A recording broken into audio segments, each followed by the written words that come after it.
So your good friend and mine, Jeremy Elwood, and I were on last week, and we were talking about, it was the day that the kind of fuel prices was all about to kick off. Yeah.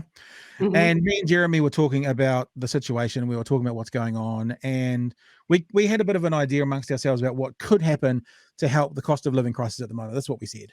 Here's an idea.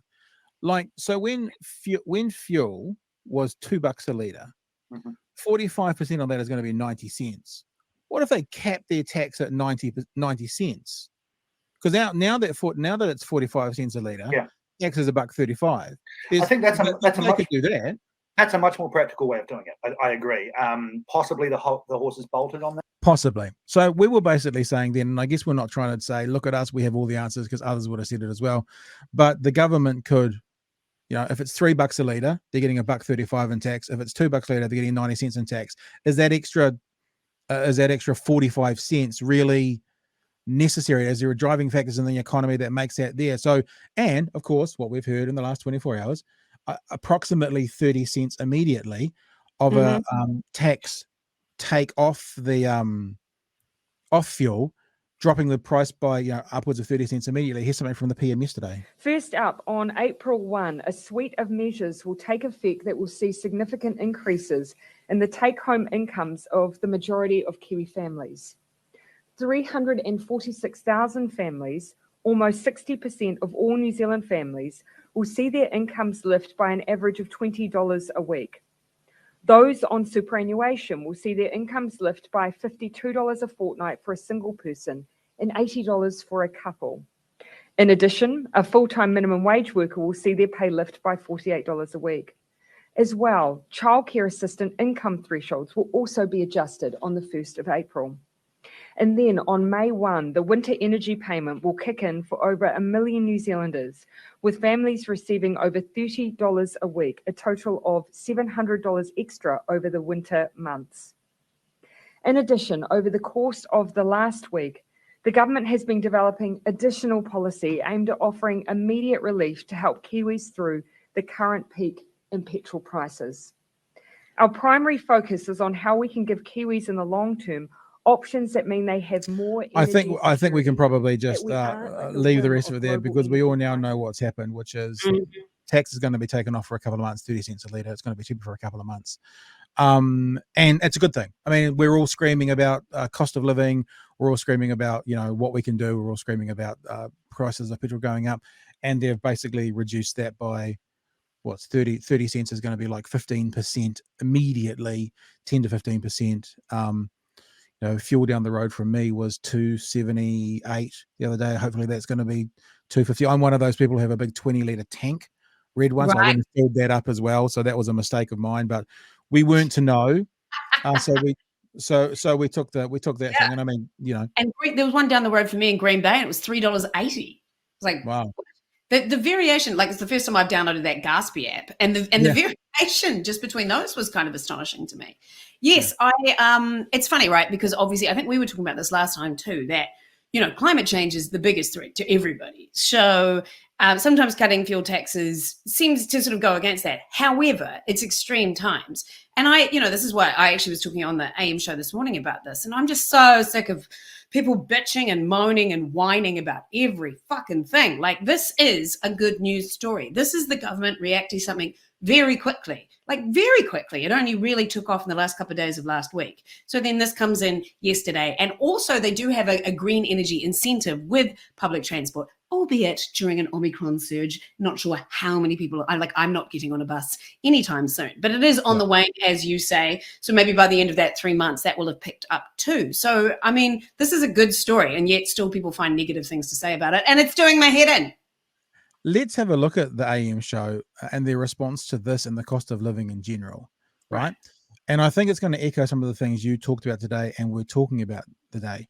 So I feel like the AM show at the moment and Man Bun Bridge is they've done this thing. They're calling this like the everyday Kiwi. Concerned Kiwis react to New Zealand government's cost of living. Concerned Kiwis, like it's the everyday, every person, representative of us. Those of us who don't have the platform and they can't do it. So they get on, poor man's Ruby Tui and fat Duncan Garner, And Say that, Pat. I can't say what. Fat people, etc. Yeah, I can. Black people can use the N word. I'm allowed to use the F word. I completely can say it. Honestly, the first time I saw this person, right, and we've got some information about this person. First time I saw him, and I'm not. This is not a joke. I'm not saying this for comedic effects. I honestly thought, "Fuck, Duncan Garner has let himself go over that time off before he starts up on Magic." I honestly thought that, and then I realized it wasn't. I'm just saying that right now. Fair enough. And let me talk about the AM show. It feels like there's a narrative from the AM show coming up that is certainly anti Labour. Yeah. Now, lots of ideas around why that is, but this question that I'm about to play for you was obviously not a part of the scripted interview. The reason being, Ryan Bridge is about to ask the question. He's not on camera. They have to find him. He obviously threw it in there, and he was looking to source a narrative, in my opinion. So let's have a listen to what they ask. Right. Christine and Chris, can we just do a quick thumbs up, thumbs down? Thumbs up if you think yesterday's announcement was because the government genuinely understands and genuinely cares, or a thumbs down if you think it was driven by last week's poll. The poll.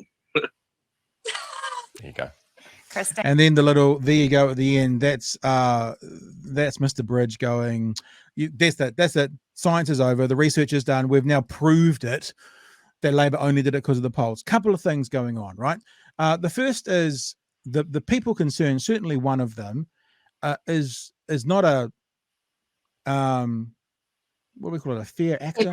Everyday. Well, they are everyday people, and they're not extremists. Like you sometimes see on international news shows that they are. You know, you're looking through their Twitter feed and you find out that they're a white supremacist from 2008 comments. It's nothing like that. But it's very, very clear that through Fat Duncan Garner, I don't know, I've forgotten what his name is, through his Twitter feed, he's an ardent national supporter, you know, comments on his Facebook page about, can I bring it up? Actually, George, can you bring it up? I've just got, hang on, let me do this because I just had a personal message come through and I don't want it to show on screen. So I'll do that. We'll do that. So this is his Facebook page. And look, I actually believe if you put yourself out there as a voice of the people, it's valid to talk about who you are and what you do, because we want to know, this is just one of the things from his page. Fantastic news. People are starting to see through the spin. So it's okay to be a national supporter, and national supporters are doing that. But to then put them out there as kind of the average Kiwi voice of the nation, representing all of us, I don't know if that's particularly a fair way to do it.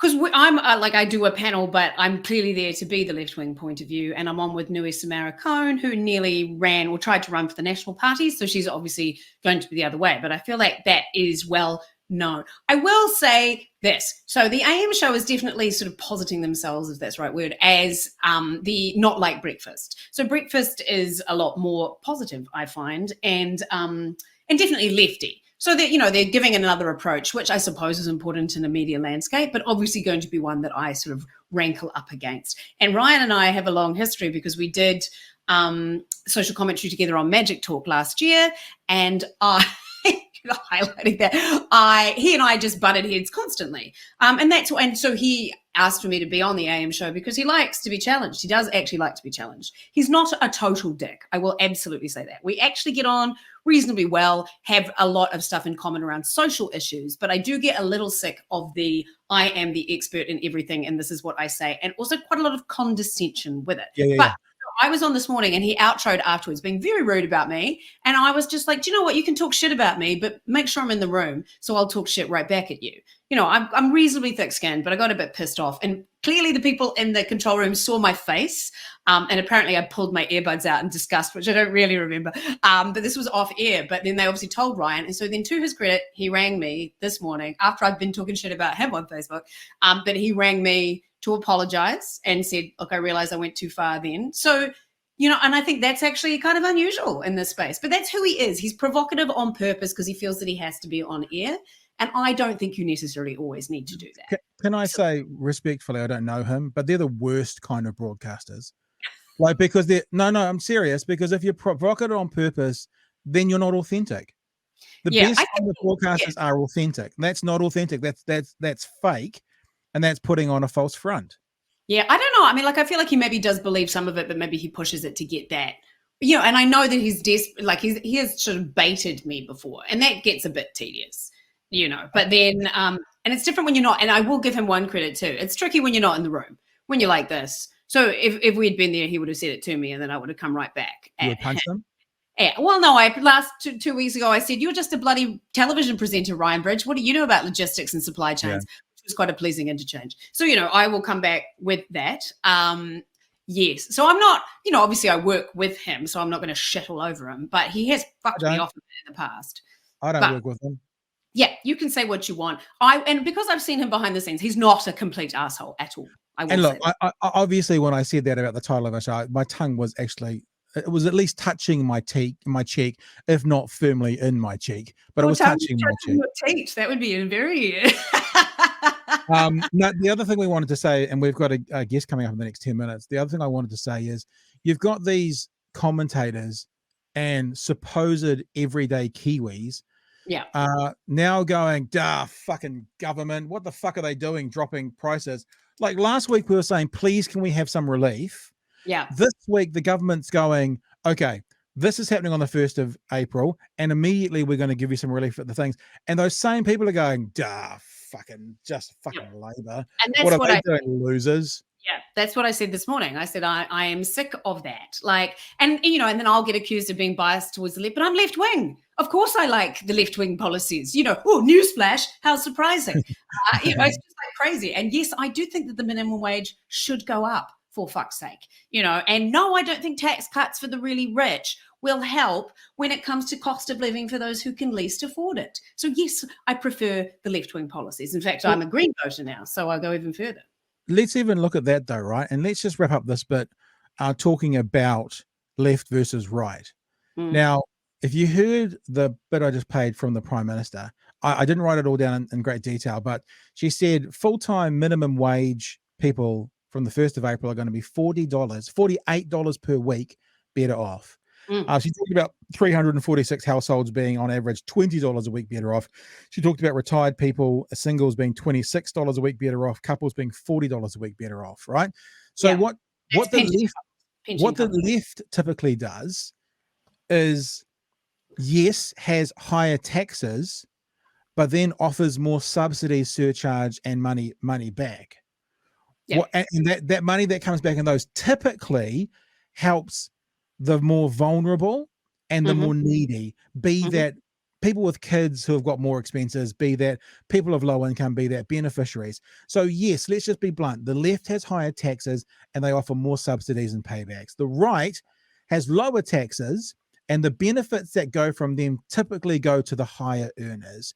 So if we're only as strong as our weakest link, if we believe that as a country, do we want to follow philosophies where, and I won't even say the rich, I'll just say those who are slightly better off get tax cuts of $8 a week, or people on minimum wage get an extra $48 a week? Yeah. You know what I'm saying? It's like, let's just stop all this bullshit about tax cuts being good. It's what the government does with the money. The left will have higher taxes and they will look after those in need more with more subsidies. The right will have lower taxes and the wealthier will get the benefit. I have always said I have a socialist manifesto, even though people go, hey, you're a communist if you say anything like that. For me, a lot of the time, the right wing are all about pulling yourself up by your bootstraps. If I can do it, so can you. But the thing is, not everybody can do that. And we need... But also, most of the right didn't do that.